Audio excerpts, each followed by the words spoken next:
out of fear into heart-based consciousness. And we've been talking about the 7 ancient Hermetic principles. And today we discuss the last one, which is the 7th principle, which is cause and effect. So if you've been following my videos, I did a 12-part series on the 12 karmic laws. Cause and effect is the great law. It's the karmic law. As you sow, so shall you reap. So what this means is what you put out, you will receive back in. But narrowing this down, this is about conscious action. It's about the action we take every day to achieve where we want to go. No action is too small. Whatever we put out, we will receive back to us. So I can break this down, and it is important to understand this is about conscious action. I think we go through life quite unconsciously and doing things without thought, or maybe following the lead of someone else. Hence our actions aren't consciously thought out, and we're maybe doing what is good for someone else and not always good for us. So when we take on the law, the principle of cause and effect, we take on that we need to make decisions for ourselves. It is about responsibility. Whatever I do is going to come back to me. Now this has to do with your intention. So your intention for your choices are really important.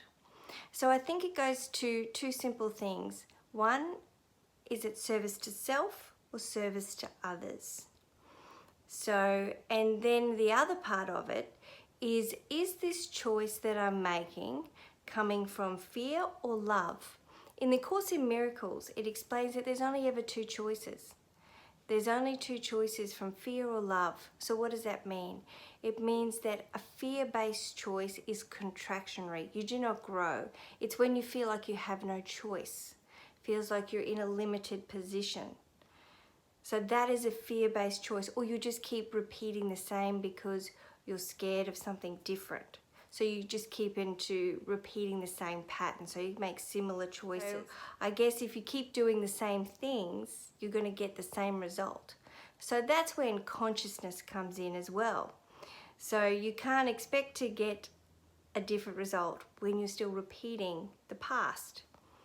A loving choice, an empowered choice, is a choice that comes from more an expansive place. It's about growing. It's going to lead you to spiritually expand, grow, and there may be an element in fear in a loving choice because you have not done this before.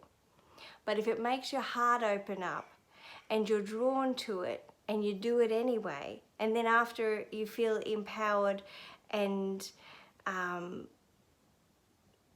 well, you know what I mean. Like those choices that you make that just make your heart sing. You might be fearful in the beginning, but then you just feel good about it. But they're big choices.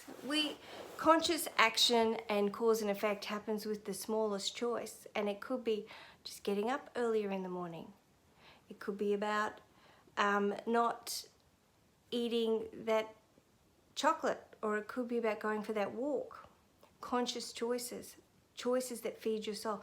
Meditating, watching a video, reading a certain book, listening to your intuition. Your intuition will lead you to a conscious choice. Your intuition, that is that loving part of you, will lead you on the right path. Your ego, which will be the part of you that will be more negative, oh, are you sure you can do that, or I don't think you should do that, that is a more unconscious choice. So there's the difference between choices of fear and love. I know that sounds simplistic, but if you can just use that as a rule of thumb, that is a good place to start. So the final principle, cause and effect. What you put out, you will receive back in. If you make choices coming from a fearful place, the energy that will come back to you will be of a fearful nature. It will hold the same energy. If you come from an expansive place, an empowered choice, that same energy will come back to you also. So that is that principle in a nutshell. I really hope you've enjoyed the 7 Hermetic principles. I know I have.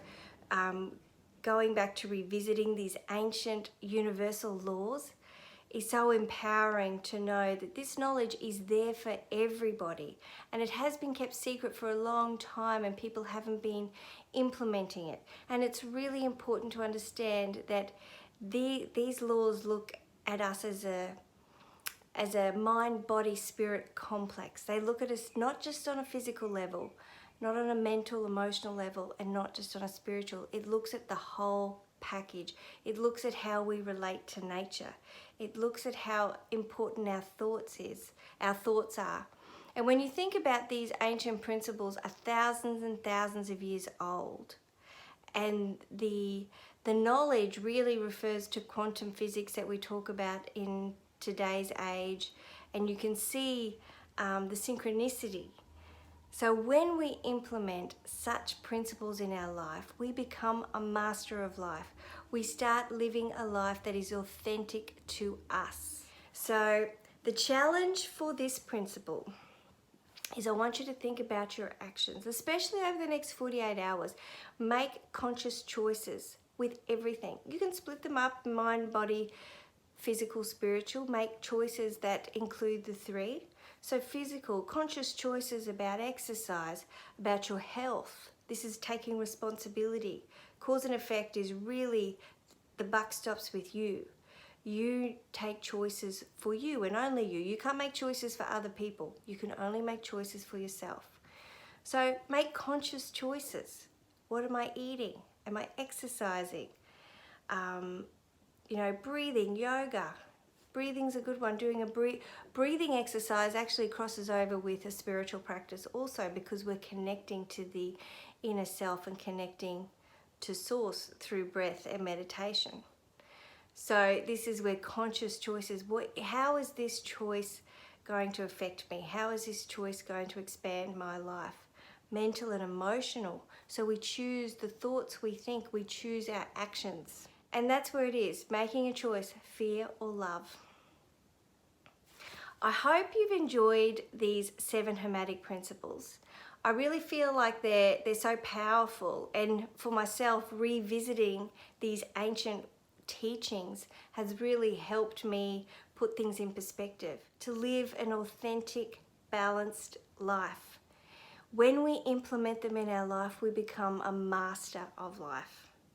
And this is what I'm trying to share with you now, especially in uncertain times, especially in times of chaos.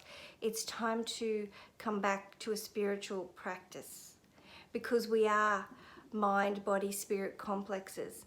And when we thrive in this world, it's when we embrace all 3 parts of us, when we nourish all 3 parts of us.